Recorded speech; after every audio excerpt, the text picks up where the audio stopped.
उस मकान का नंबर 13 था। वो उस इलाके में ठेले पर रखकर हरी सब्जियां बेचा करता था। उस दिन भी उसने जब लाल रंग से लिखा हुआ नंबर 13 उस मकान के बाहर देखा तो उसको चिढ़ सी हो गई। उस दिन बहुत तेज बरसात हो रही थी। वो अपना मुंह पोंछते हुए सोच रहा था, मुझे तो अब इस 13 नंबर से ही घृणा सी हो गई है। हर दिन जब भी इस रास्ते से गुजरता हूँ, इस 13 नंबर के बंगले से एक बूढ़ा बाहर आता है और सब्जियां लेता है।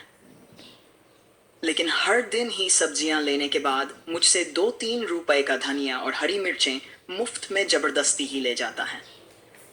जब मैं गुस्सा करता हूं तो कहता है कि ये हरा धनिया और मिर्चें तो बोनस में मिलनी चाहिए। शर्म भी नहीं आती है इन अमीरों को। हम जैसे गरीब सब्जी बेचने वाले लोगों से भी कोई बोनस लेता है। मुझे तो धनिया और मिर्चें भी खरीद कर ही लानी पड़ती हैं, लेकिन क्या करूं, सब्जी तो बेचनी ही होती है।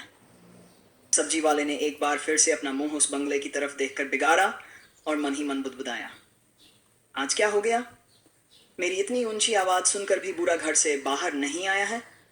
शायद बारिश के कारण बाहर नहीं निकल रहा होगा। चलो, आज तो बला चल गई। अब आगे चलते हैं। लेकिन जैसा मैंने सोचा था वैसा नहीं हुआ। वो बूढ़ा छाता लेकर बाहर आ रहा था। उसके एक हाथ में छाता और एक हाथ में एक प्लास्टिक की पारदर्शी थैली थी जिसमें नीले रंग की कोई चीज थी। उसने सब्जी वाले के पास आकर कहा, नहीं नहीं, आज मैं सब्जी नहीं लेने आया हूँ। मैं हर दिन देखता हूँ कि तुम इतनी बारिश में भी सब्जी बेचते रहते हो। बहुत बीमारियां फैल रही हैं। अगर तुमको भीगने से जरा सा भी बुखार हो गया तो सभी लोग उसको कोरोना ही समझेंगे। ये लो, मैं तुम्हारे लिए एक नई बरसाती और टोपी खरीद कर लाया हूँ।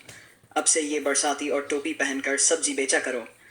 ये मेरी तरफ से तुमको एक छोटा सा उपहार है। सब्जी वाले ने हैरान होकर कहा, अरे नहीं नहीं साहेब, ये तो बहुत ही महंगी होगी, ये बरसाती और टोपी। बूढ़े ने कहा, तुम्हारी जान से महंगी तो कोई चीज़ भी नहीं हो सकती है।